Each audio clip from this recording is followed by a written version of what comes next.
परत रीलॉगिन व्हायचं. रीलॉगिन again. रीलॉगिन.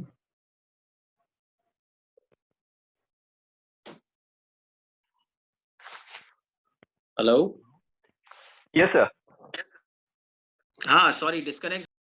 It has a time limit of 40 minutes for each session. So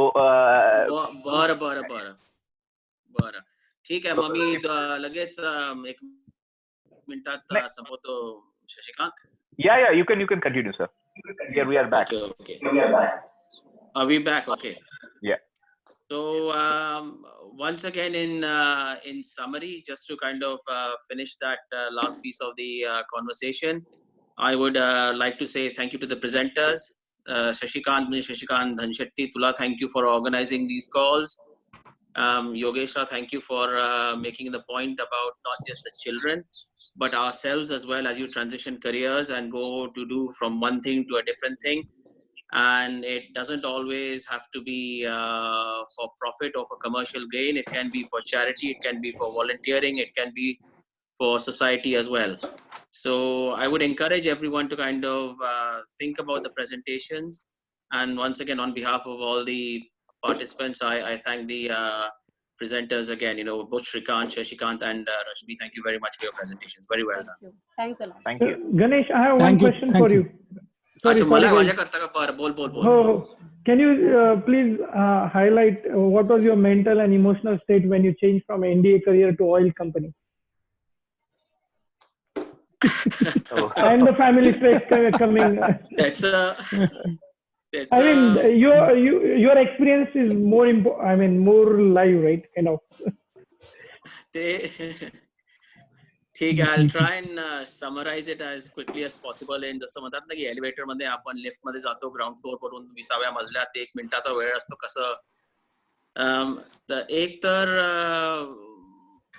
I had this feeling that I did not, for whatever reason at that time, I did not want to continue to serve in the army for a long time. आणि त्याचं एक असं कारण कदाचित असावं की जेव्हा मी army मधून म्हणजे EME ऑफिसर होतो, माझी इंजिनिअरिंग डिग्री केली आणि त्याच्यानंतर मी NSG मध्ये काम करायला गेलो.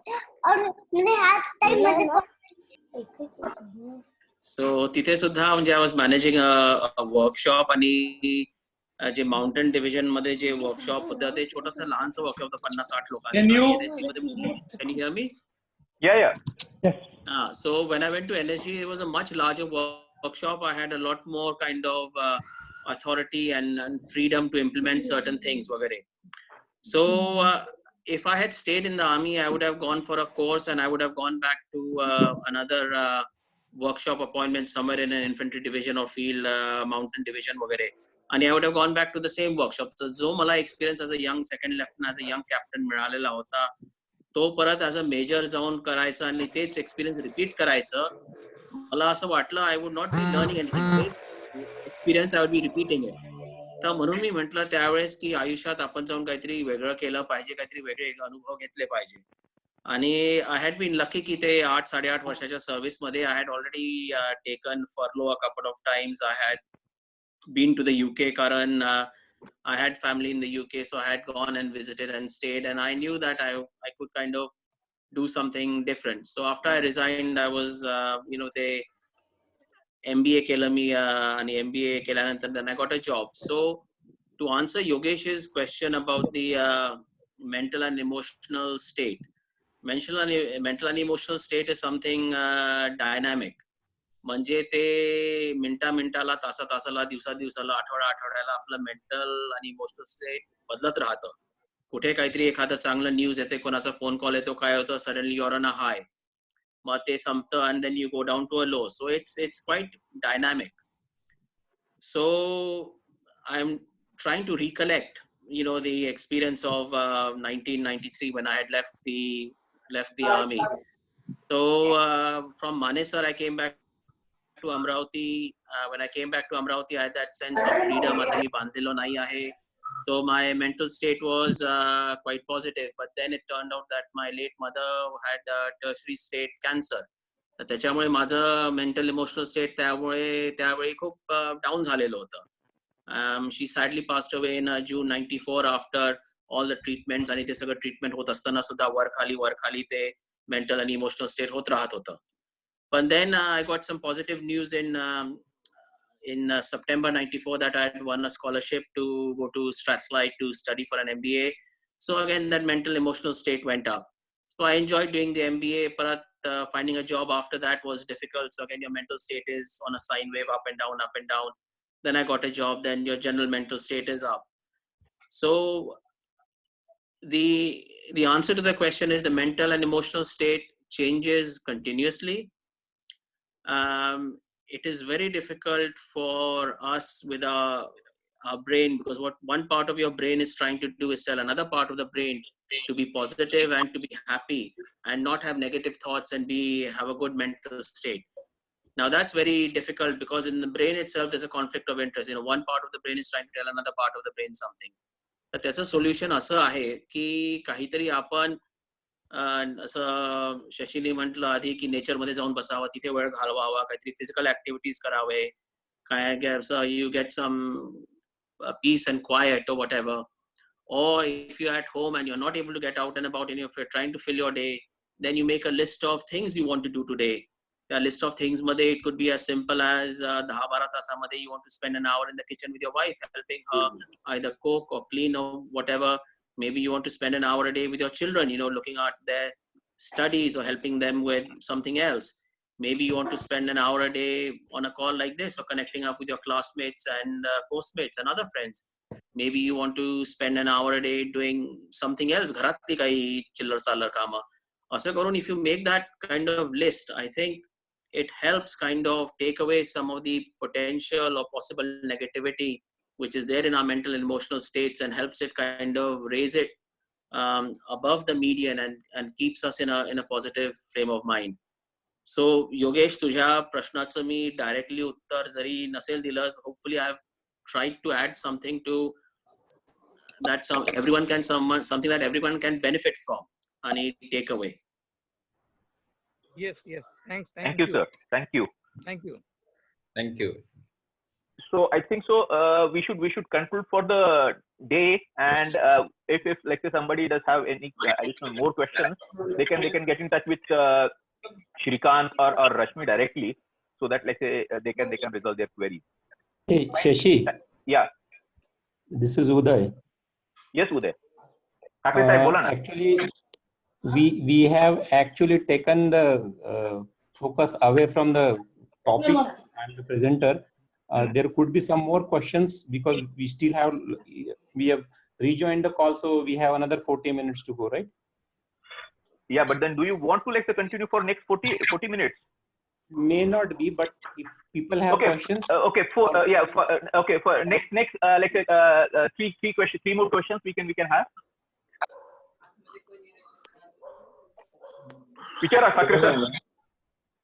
So I'll continue with the question. So Yeah. What is the right time if I have to take a test for my child?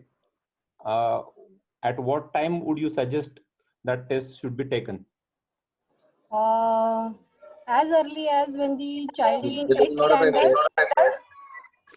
8th standard or 9th standard, because this is the time when children are little matured enough to understand different industries, and they have many questions in their mind. So 8th standard or 9th standard are the right time to start planning their career. It should not be delayed anymore, but it should not be before that also. So that is the time. And after that, whenever they feel that they want to find out what is the right thing for them, even though they have taken up something, they can always go and find out what is the right career for them. But as early as possible is 8th standard or 9th standard latest. And do you suggest a follow-up test? Not really required, but when they are taking the test and planning their career, they can actually plan the entire course of their action through, meaning what should be they do after their 10th, in 11th, 12th, which particular side they should choose, what should they do in their graduation, what should they do in their post graduation or any certification course. Everything they can plan up when they are taking up the course or the test. So once they will do the test, I can find out or I can suggest the entire career craft for them. So it is a goal setting process basically. So there is Yeah, not much required to again redo the test or again recheck if there is any possibility of changing the career. Obviously, yes, if they feel that they should change the career, there is a and they feel that okay, they should check it out, they can do that. But once it is done with a complete understanding, there is no requirement basically. why I'm asking this question is because if you take a test at 8th or 9th standard or maybe at 10th standard, their exposure, their maturity, and more like an exposure to the world is very limited. Correct. So maybe at the graduation level or post-graduation level, let's say at that point also, should we have a follow-up thing? Correct. Do you see that? Or many a times once they will set, see, it is basically a personality. It is a personality oriented career planning. So personality of an individual may not change much. What may change is their skill sets may change, their career interest areas may change, but then they will become more mature. Their basic personality may not change much. If we know that this person is bit of introvert or this person is very, very creative, he may not suddenly change to an extrovert person, or he may not change to suddenly to a non-creative person. He will still remain creative, but his skill sets and interest areas would develop. He will become a more matured person. So when we are talking about a personality-based career, then the career goal setting can be done as early as in 8th standard or 9th standard. There is really no requirement to check it out. If there are new industries emerging and he or she may feel that okay, instead of this industry I can switch over to this particular industry because it supports my entire skill sets and career interest areas, that would be a right way to understand or think. It can be one of the parallel industry which he or she can go for. But suddenly someone is planning for, let's take commerce and feel that okay, this is not the thing, I want to go for medicine or I want to go for engineering. That may not happen because the skill sets may not support those many ways. It is a personality basis. So once your personality is defined, 8th or 9th standard, we will rightly do their career planning. I would like to say something. Yeah, sure. This is Ravindra Deshpande. I would like to say something. Can I? Yes, please. Yeah. So पहिली गोष्ट म्हणजे श्रीकांत, तुझ्या पाठीमागची ती कैरी काढून टाक, आणखीन माझ्याकडे पाठवणार तू खाऊन टाकते, सारखी हलती आणखीन डिस्ट्रॅक्ट करते. ते नारळाचं झाड आहे देशपांडे साहेब. कैरी पण आहे.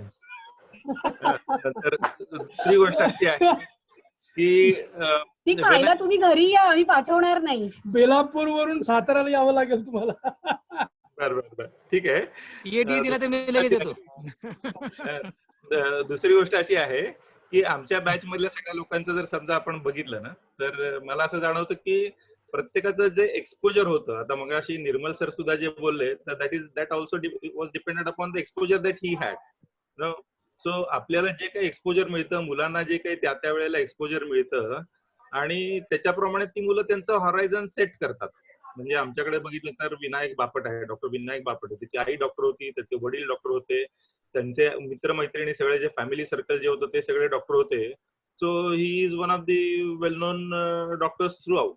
किंवा जे कोणी इंजिनियर झालेले आहेत, किंवा प्रत्येकाचं आपापलं, आपल्याकडे कसं स्कूलमध्ये असताना पहिलं आपलं जे गोल होतं ते हे होतं, एनडीए होतं, डिफेन्स होतं, पण आजूबाजूचे आपले फॅमिली आणखीन फॅमिलीतलं जर एक्सपोजर बघितलं आपण, तर त्याच्याप्रमाणे आपण ते करिअर पाथ जे ते चूज केलेले आहेत. माझे मेवणे तर ते सिव्हिल इंजिनियर होते. म्हणजे मी ज्या वेळेला ऍक्च्युली सैनिक स्कूलमध्ये असताना एनडीए साठी सिलेक्ट झालेलो होतो, तेव्हा माझ्या डोक्यात असं यायचं ठीक आहे आपण एनडीए जॉईन होऊ, नंतर आपण जेव्हा पुढे आपल्याला सुट्टी मिळेल 2 महिने, त्यावेळेला नाही म्हटलं तरी 2-4 आठवडे जे काही जमेल ते माझ्या मेवण्यांच्या बरोबर घालवावं, कारण ते सिव्हिल इंजिनियर होते. So I had developed interest in civil engineering and then I landed up being an architect. So exposure सुद्धा जे आहे ना त्या एज ग्रुपमध्ये फॉर्मेटिव्ह इयर्स मध्ये आपल्याला जे काही एक्सपोजर मिळतं. So what I am doing is I am trying to give exposure, good exposure to my son. I am trying to introduce him to different businesses और करिअर्स, की हे आहे. म्हणजे मी आतापर्यंत त्याला नाही म्हटलं तरी 25-30 करिअर्स तरी त्याला मी दाखवलेले आहेत. आता त्याच्यातलं काय चूज करायचं आहे किंवा त्याचं काय ऍप्टिट्यूड आहे हे ठीक आहे की इव्हेंच्युअली ते टर्न आउट होईल. And I believe it's the right time that I get that career counselling for him. But lot of it depends की आपण काय त्याचा एक्सपोजर आहे. म्हणजे आता मी मगाशी एक पोस्ट टाकलेली होती चॅटवरती. मी डी वाय पाटील कॉलेजमध्ये ज्यावेळेला लेक्चरर म्हणून शिकवायला होतो तर तेव्हा एक मुलीला आम्ही सांगितलं होतं, तिचं आम्हाला जाणवत होतं की हिचं काही ह्याच्यात लक्ष नाही लागत आहे, आर्किटेक्चरमध्ये तिचं काही लक्ष नाही लागत आहे. तर तिला सांगितलं की बाई तू आता दुसरं कुठलं तरी करिअर बघ म्हटलं, तुझं हे आर्किटेक्चर काय तुझं it doesn't seem to be your cup of tea. So she felt very bad about it की अरे आपल्याला काहीतरी आपल्याला she got a feeling of rejection. I said we said it's not like that. You must have put in some 2-3-4 months right now. So तुला ते waste of time आत्ता वाटतोय, पण कोर्स पूर्ण झाला 5 वर्ष झाली त्याच्यानंतर हे वाटणं हे फिलिंग येणं की अरे आपण चुकीच्या मार्गाला आलो हे तेव्हा जास्ती होईल. तर she understood it and subsequently she switched over. आणि नवीन त्या करिअर नंतर काही दिवसांनी ते आम्हाला भेटून ते आम्हाला she had come to thank us also. So that's what also happens at time. I just put across my thoughts. Thank you. Yes yes, you absolutely right.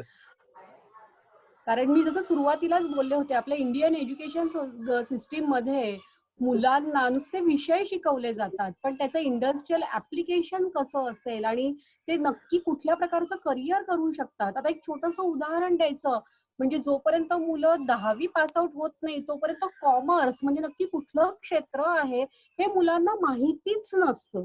अगदी माझ्याकडे एक मुलगी आली होती जिला 10वी मध्ये असताना 96-97% 10वी मध्ये मिळालेले होते.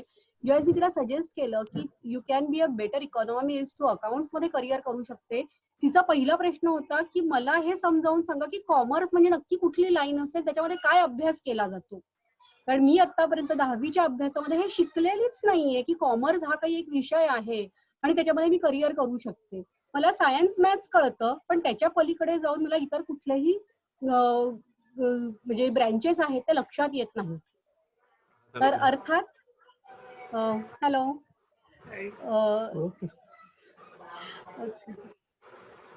मी तुम्हाला एक छोटीशी ओळख देते.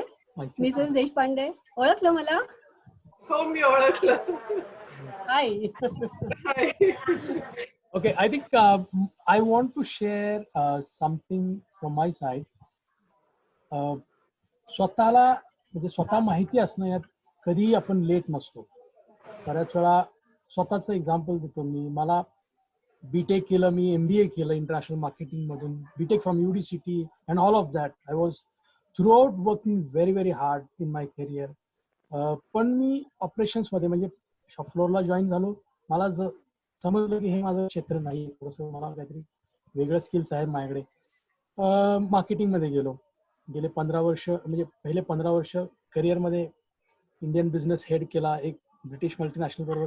पण तरी वाटायचं काहीतरी ग्लास सिलिंग हिट केल्यासारखं. I am not really achieving the best of my potential. मग then I kind of started getting feedback from my colleagues, माझे जे सिनियर्स आहेत. अँड देन मला स्वतःबद्दल काय कमी आहे हे जाणून की खूप उत्सुकता लागायला लागली. And then few seniors of mine suggested that you have to have more emotional intelligence at this level. तुझ्याकडे IQ खूप आहे, but EQ आता कमी आहे. कमी आहे इन द सेन्स अजून पाहिजे as a if you to really go up the ladder. आणि मग गेले 4 वर्ष मी त्याच्यावरती प्रचंड फोकस केला. आणि proud to share that I could be the youngest sales director in Asia for a big national company. आणि after knowing myself, I spent time, read right books, Daniel गोलमनचं इमोशनल इंटेलिजन्स वाचलं. आणि त्याच्यातून मला कळालं की ओके या गोष्टी मला हव्यात, माझ्यामध्ये कमी आहे. So knowing yourself is never late. ज्यांना कुणाला करिअरमध्ये पण थोडंसं वाटतं की यार थोडंसं मी फास्ट मूव्ह होत नाहीये पाहिजे त्या पेसमध्ये, I think you should start introspecting, start getting feedback from your colleagues, from your seniors, your juniors. 360 degree feedback जो म्हणतो, you should start. Don't feel shy in getting feedback. It is nothing but what she was talking about, knowing yourself, understanding your own personality. हा माझा एक perspective मला share करायचा. आता ज्यावेळेस बरेच जण करिअर प्लॅन करत असतात त्यावेळेस नुसतं काय करायचं हे जितकं महत्वाचं आहे तितकंच आपण काय करायचं नाही हे समजून घेणं ही फार महत्वाचं असतं. बऱ्याच वेळा असं होतं की आपण एखादा करिअर चूज करतो, अर्थात कुठलीच इंडस्ट्री कुठलाच कोर्स वाईट नसतो, पण आपण तो करून सुद्धा जर का आपल्याला करिअर ग्रोथ मिळत नसेल तर कदाचित आवर पर्सनॅलिटी ट्रेट्स किंवा आपले जे स्ट्रेंथ्स आहेत, स्किल सेट्स आहेत ते त्या करिअर करता मॅच नाहीयेत हे आपल्याला खूप उशिरा जाणवतं. आपल्याला त्याच्यामध्ये करिअर करत असताना एक स्टॅग्नन्सी ऑलरेडी आलेली असते आणि मग उशीर झालेला असतो. त्याच्यामुळे आपल्याला जेव्हा हे कळतं की आपण काय करायचं नाहीये त्यावेळेस आपली ग्रोथ ही फार वेगाने होते. So this is another thing which helps us when we are doing career planning in advance at early age. अजून काही क्वेश्चन्स आहेत किंवा अजून काही माहिती? मला एक प्रश्न विचारायचा होता. जरूर. हा, काय होतं की बऱ्याच वेळा करिअर मध्ये आता एखादं चॉईस आपण निवडायचं जर ठरवलं तर आता एखाद्याला आर्टिस्ट मध्ये इंटरेस्ट असेल पण आर्टिस्ट हे profession may not give that much amount of monetary benefit. त्यावेळेस कसं होतं की त्या मुलाला आवडत असेल मे बी आर्टिस्टसाठी पण पॅरेंट्सला काळजी असते की ह्याच्यातनं मॉनिटरी बेनिफिट्स काय मिळतील का नाही, will he be able to sustain, हे एक आहे. आणि दुसरा एक पर्स्पेक्टिव्ह काय होतं की आपल्याला काय होतं की आपल्याला असं वाटतं की मला करिअर मधनं सॅटिस्फॅक्शन मिळायला पाहिजे किंवा काय, पण बऱ्याच वेळा काय होतं की म्हणजे 99% किंवा 90% केसेस करिअर मध्ये काय होतं की ते मॉनिटरी सॅटिस्फॅक्शन देतील कारण कंपनी डिझाईन अशी झालेली असते की त्यांना बेनिफिट मिळायला पाहिजे. ते तुमच्यासाठी ते मोनोटोनस वर्क असतं बऱ्याचशा कंपन्यांमध्ये, म्हणजे एनी कंपनी घ्या. मग त्यावेळेस काय इम्पॉर्टंट होतं की तुम्हाला हॉबीज असणं गरजेचं आहे. जर तुम्हाला हॉबीज जे तुमचे पर्सनल इंटरेस्ट आहेत ते काही कारणास्तव जर तुमचे सॅटिस्फाय झाले नाही, जॉब मधनं मिळणं मुश्किल होऊन जातं. मग त्यावेळेस अजून एक हे आहे डायमेन्शन की you need to have hobbies की ज्याच्यातनं तुमचं पर्सनल तुम्हाला एक कसं असतं माणसाला कुठलं तरी सॅटिस्फॅक्शन मिळायला पाहिजे आयुष्यात. मग त्या केसमध्ये you need to develop your hobbies. म्हणजे याच्याबद्दल काय की म्हणजे जर काही जणांचं करिअर मधून सॅटिस्फॅक्शन नसेल मिळत तर how can they derive it through other ways. Absolutely, हा खूपच रिलेव्हंट क्वेश्चन आहे आणि मला खूप आनंद होतोय की असा क्वेश्चन इथे पुटअप झाला. पण मी तुम्हाला सांगते की आजच्या तारखेला एखादी व्यक्ती ही आर्टिस्ट आहे किंवा त्यांना आर्ट मध्ये प्रचंड आवड आहे, we are very very fortunate की इंडियामध्ये आज प्रचंड ऑपॉर्च्युनिटीज आहेत. आता आर्टिस्ट म्हणजे फक्त चित्रकार किंवा फक्त सिंगर किंवा फक्त डान्सर असाच असतो असं नाही, तर हे याच्यातले सगळेच बरेचसे फॉर्म्स त्या व्यक्तीला आवडत असतात आणि या फॉर्म्सचा ते कसा काय वापर करून कुठल्या करिअरमध्ये एन्जॉय करू शकतील हे ठरवता येतं. तर थोडक्यात सांगायचं म्हणजे वर्ल्ड मधली मीडिया आणि एंटरटेनमेंट इंडस्ट्री आजच्या तारखेला इंडियामध्ये सगळ्यात जास्त बूमिंग आहे आणि जी लोक आर्टिस्ट आहेत त्या लोकांनी मीडिया आणि एंटरटेनमेंट या इंडस्ट्रीमध्ये करिअर करणं हे खूप रिलेव्हंट आहे. त्याच्यातनं मॉनिटरी बेनिफिट्स पण भरपूर आहेत. अनफॉर्च्युनेटली जे पेरेंट्स आहेत they are almost 2-3 generations old आणि त्यांना ही गोष्ट तेवढी अजून लक्षात येत नाही किंवा ती तेवढं त्यांना मान्य नसते. त्यांना मीडिया आणि एंटरटेनमेंट इंडस्ट्री म्हणजे अजूनही बऱ्याच प्रमाणामध्ये ती मॉडेलिंग किंवा रॅम्प वॉकिंग याच्याशीच लिमिटेड आहे असं वाटतं. पण आज जर का तुम्ही नुसते टेलिव्हिजन ऑन केलं आणि चॅनेल्स चेक केले तर मराठी या एकाच लँग्वेजमध्ये तुम्हाला कमीत कमी 25 ते 30 चॅनेल्स मिळतील. असेच प्रत्येक लँग्वेजेस मध्ये कित्येक चॅनल्स आहेत. नुसतं न्यूज म्हटलं तर न्यूज करता प्रत्येक लँग्वेजमध्ये कितीतरी कमीत कमी 10 चॅनल्स त्याच्यामध्ये आहेत. त्याच्यामुळे ही particular industry, this is only television industry which I am talking about, याच्या व्यतिरिक्त आउटडोअर इंडस्ट्री आहे, डिजिटल मीडिया आहे, प्रिंट मीडिया आहे. लकीली प्रिंट मीडिया अजूनही इंडियामध्ये खूप जास्त प्रमाणात बूमिंग आहे आणि मी हे खूप व्यवस्थित एक्सप्लेन करू शकते कारण मी स्वतः मीडिया इंडस्ट्रीमध्ये कमीत कमी 10 वर्ष स्वतः काम केलेलं आहे आणि मला माहिती आहे की तिथे प्रचंड प्रमाणामध्ये पैसा ओतला जातो आहे. तुम्ही छोटंसं चॉकलेट घेण्यापासून ते एज्युकेशन इंडस्ट्री घ्या किंवा ट्रॅव्हल इंडस्ट्री घ्या, टुरिझम इंडस्ट्री घ्या, प्रत्येक इंडस्ट्रीची आज ऍडव्हर्टाइजमेंट ही वेगवेगळ्या फॉर्मॅटमधनं होत असते. त्याच्यामुळे या इंडस्ट्रीचा आर्ट फॉर्मशी खूप क्लोज कनेक्शन आहे आणि जी लोक आर्टिस्ट आहेत किंवा त्यांना आर्ट आवडतं त्या लोकांना या इंडस्ट्रीमध्ये प्रचंड स्कोप आहे. अर्थात प्रत्येकालाच ते सक्सेसफुली करता येतं असं नाही, पण ज्याच्याकडे ओरिजिनली आर्ट आहे त्याला त्याची आर्ट विकायला जायची गरज नसते. लोकांना ते जाणवतं की याच्याकडे काहीतरी वेगळेपण आहे आणि ती लोक नक्कीच त्याला रिपीट काम देतात आणि त्यांना पैसा मिळत राहतो. याच्यासाठी खूप चांगल्या प्रकारच्या मोठमोठ्या मीडिया एजन्सी एक्झिस्टिंग आहेत, खूप मोठमोठे कॉर्पोरेट्स याच्यामध्ये काम करत आहेत आणि those are the global corporates. त्याच्यामुळे ऑफकोर्स तुम्हाला आर्ट आवडतं म्हणून तुम्ही आर्ट फक्त हॉबी म्हणूनच परस्यू करावं असं नाहीये, तर तुम्ही त्याच्यामध्ये नक्कीच करिअर करू शकता. अगदी ग्रॅज्युएशन लेव्हलला BMM सारखे बॅचलर्स इन मास मीडिया पासून ते तुम्हाला पोस्ट ग्रॅज्युएशन पर्यंत अगदी IIT IIM सारख्या इन्स्टिट्यूट्स मध्ये सुद्धा ह्याचे कोर्सेस अवेलेबल आहेत आणि तुम्ही ते नक्की करू शकता. आता जर का तुमचं ग्रॅज्युएशन ऑलरेडी कम्प्लीट झालेलं असेल आणि तुम्हाला असं वाटत असेल की okay is there still something which I can do, तर याच्यामध्ये सुद्धा अनेक सर्टिफिकेशन कोर्सेस आहेत, ऑनलाईन एक्झाम्स होत असतात याच्या. तुम्ही त्या एक्झाम्स देऊन चांगल्या चांगल्या इन्स्टिट्यूट्सचे सर्टिफिकेट्स घेऊन सुद्धा मोठमोठ्या कॉर्पोरेटकडे जाऊ शकता आणि तुमचं काम चालू करू शकता. आणि हॉबी म्हणून परस्यू करायला कोणीच कुणाला थांबवत नाही. त्याच्यामुळे तुम्ही समजा एखादं प्रोफेशन घेतलेलं असेल आणि तुम्हाला वाटतं की आता हे प्रोफेशन मला सोडायचं नाही कारण याच्यात जेवढा पैसा मिळतोय तेवढा पैसा दुसऱ्या इंडस्ट्रीत जाऊन मी शून्यातनं सुरुवात करून पैसा मिळतो, नक्कीच तुम्ही ते एक हॉबी म्हणून परस्यू करूच शकता, त्याला काहीच वाद नाहीये. पण एखाद्या व्यक्तीला जर का असं वाटत असेल की मी आर्ट घ्यावं आणि त्याच्यामध्ये करिअर करावं, तर nothing is wrong. In today's era, it is supporting you. You can surely go for it. अजून म्हणजे तुम्हाला पटलंय का उत्तर की तुम्हाला अजून याच्यातनं काही एक्सपेक्टेड आहे? हा, ह्याच्यात मला एक थोडंसं ऍड करावं असं वाटतंय. काय होतं बऱ्याच वेळा की मुलांना आवडतं एक करिअर. आता काय झालेलं आहे, आपल्याकडे जनरली इंजिनिअरिंग आणि डॉक्टर बद्दल अवेअरनेस असतं, त्यामुळे काय असतं की त्या क्षेत्राबद्दल पॅरेंट्सला माहिती असल्यामुळे पॅरेंट्स कम्फर्टेबल असतात तिथे. त्यामुळे ते सजेस्ट टू देअर चिल्ड्रन की बाबा तू इकडे गेला तर मी ऍटलीस्ट गाईड करू शकतो की तू राईट पाथवर चाललायस की नाही. मग आता नुसतं चिल्ड्रनचं काउन्सिलिंग करून काय वेळेस उपयोग होणार नाही, त्यावेळेस पॅरेंट्सचं काउन्सिलिंग पण करणं गरजेचं होऊन जातं. कारण पॅरेंट्स त्याच्याबद्दल हे नसतात, त्यामुळे पॅरेंट्सला एक भीती असते. जरी तो मुलगा नीट करत असेल तरी त्यांना थोडी धाकधूक असते, कारण शेवटी त्याच्या करिअरचा प्रश्न असतो. मग त्यावेळेस ते बऱ्याच वेळा they can act as a hindrance जर त्यांचं काउन्सिलिंग प्रॉपर झालेलं असेल किंवा ह्या ऑपॉर्च्युनिटी काय काय आहे. आता कसं झालेलं की डॉक्टर इंजिनियर बद्दल माहिती असल्यामुळे त्यांना थोडंसं एक फिलिंग रिलॅक्स आलेलं असतं की मुलगा इंजिनिअरिंगला गेला, डॉक्टरला गेला तर पुढचं करिअर पाथ त्यांना दिसत असतं. याच्यात ते करिअर पाथ दिसत नसल्यामुळे मग बऱ्याच वेळा पॅरेंट्सचं काउन्सिलिंग पण होणं गरजेचं आहे. त्यांना पण माहिती असणं गरजेचं आहे की ह्या ऑपॉर्च्युनिटीज काय आहेत की. त्यामुळे नुसतं मुलांनी माहिती घेऊन पण गरजेचं नाही, पॅरेंट्सनी जास्त माहिती घेतली पाहिजे असं मला वाटतं. खरी गोष्ट आहे.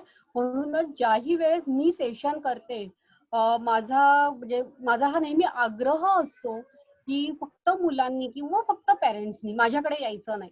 जर का तुम्हाला सेशन घ्यायचं असेल तर तुम्ही विथ फॅमिलीच यायला पाहिजे. म्हणजे आई वडील आणि मुलगा या तिघांनी, मुलगा किंवा मुलगी या तिघांनी एकत्र यायला पाहिजे, जेणेकरून ते सगळेजण एक टीम बनून it's like a project for you. Career म्हणजे काय त्याच्या एकट्याचं करिअर नसतं, हे it is a impact for the entire family. त्याच्यामुळे हे सगळ्यांनी एक प्रोजेक्ट, एक टीमवर्क आणि ते काम करायचं असतं. त्याला कुठल्या एंट्रन्स एक्झाम्स आहेत, कुठली इन्स्टिट्यूट योग्य आहे, त्या मुलाला 50 प्रश्न पडतात, आई वडिलांना अनेक प्रश्न पडलेले असतात. तर या सगळ्यांनी एकत्र माझ्याकडे सेशनला यावं. मी त्या सगळ्यांना समजावून सांगते. बऱ्याच वेळा जे आई वडिलांना माहिती असतं ते मुलांना पटत नसतं किंवा त्यांना पटवून घ्यायचं नसतं. किंवा जसं बऱ्याच वेळा असं असतं की आई वडील म्हणतात की बाळाचे पाय पारड्यात दिसतात, आम्हाला पहिल्यापासून माहिती होतं की हा मुलगा पुढे जाऊन हे करू शकतो.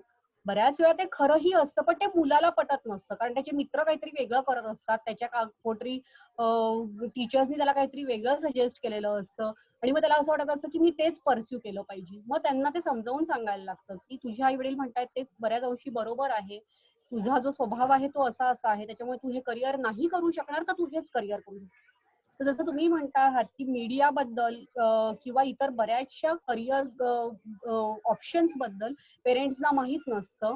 अगदी इंजिनिअरिंग आणि मेडिसिन याच्या व्यतिरिक्त कुठलंही करिअर जर का मुलांनी घ्यायचा प्लॅन ही मुलं करत असतील तर ऑलमोस्ट आजच्याही तारखेला मी 90 to 95% हर्डल्स फेस करत असते. म्हणजे आजही मला माझ्या बरोबरीच्या जरी मैत्रिणी असतील किंवा मदर्स असतील तर त्या म्हणतात म्हणजे तुम्हाला काय म्हणायचंय, हिने इंजिनिअरिंग करायची गरज नाही किंवा यांनी जायची गरज नाही, यांनी हेच केलं पाहिजे. त्यांना बऱ्याच वेळा समजावून सांगायला लागतं की इंजिनिअरिंग आणि मेडिसिनच्या व्यतिरिक्त सुद्धा अनेक चांगले प्रोफेशन्स आहेत. म्हणजे माझ्या टेस्ट बरोबर तर मी जवळजवळ 3,500 करिअर कोर्सेस अटॅच करून ठेवलेले आहेत की जेणेकरून एक पर्सनॅलिटी बघितल्यानंतर मी त्या मुलांना अप फ्रंट कमीत कमी 20 ते 25 वेगवेगळे करिअर ऑप्शन्स देऊ शकते. त्याच्यामुळे असं नाहीये की त्या मुलांनी फक्त हे नाही केलं तर म्हणजे इंजिनिअरिंग किंवा मेडिसिन नाही केलं तर त्याच्याकडे फार वाईट ऑप्शन्स राहणार आहेत असं नाहीये. खूप चांगले चांगले करिअर ऑप्शन्स आहेत. अगदी फूड इंडस्ट्री पासून ते टेक्सटाईल इंडस्ट्री पासून अनेक ठिकाणी क्रिएटिव्हिटी सुद्धा वापरली जाते आणि all these are widely required for everyone. तर त्याच्यात काही चुकीचं नाहीये जर का आपण या दोन इंडस्ट्रीज सोडून दुसरं काही करत असू आणि ते आपल्याला महत्वाचं वाटत असेल किंवा मुलांना महत्वाचं वाटत असेल तर पालकांनी त्यांना सपोर्ट करावा, समजून घ्यावं. स्वतःला माहित नसेल तर स्वतः वाचन करावं, माहिती मिळवावी आणि मुलांना सपोर्ट करावा. त्याच्यात काहीच चूक नसते आणि मी नेहमीच असते समजावून सांगायला. So I will always support everyone. I think like we should conclude because it's hardly few minutes. Okay. So कुणाला काही प्रश्न आहेत का? जर असतील तर कसं की श्रीकांतला तुम्ही ऑफलाईन कॉन्टॅक्ट करू शकता so that let's say when he can guide you and he can give you the solution. Yeah. Thank you. Thanks a lot, Vaini. Thanks Shashi and thanks Shri. Thank you. Thank you everyone. Thank you. Bye. Bye.